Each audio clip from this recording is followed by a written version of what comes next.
देव हा महान प्रभू आहे. ज्यावेळेस मी तरुण होतो 18-20 वर्षाचा, त्यावेळेस माझे एक पालक साहेब मला म्हटले होते, की "बैजू तू तुझा चेहरा हा पालक बनण्याच्या लायकीचा नाही. तू खूप मल्टी टॅलेंटेड आहेस. तू नोकरी कर आणि मला दशमांश आणून दे." आणि माझा तर जीव देवाची सेवा करण्यासाठी धडपडत होता. मग मला समजलं, की आता पालक साहेब म्हटले, "तू पालक होण्याच्या लायकीचा नाही."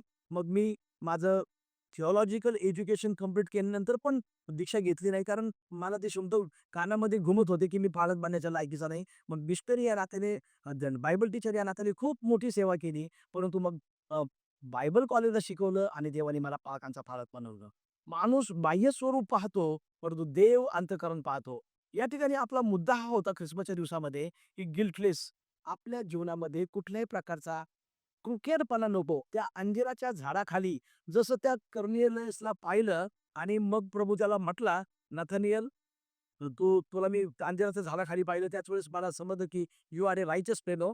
तसं दुरून देवापणे पाहिलं आपल्याला, तर आपलं जीवन हे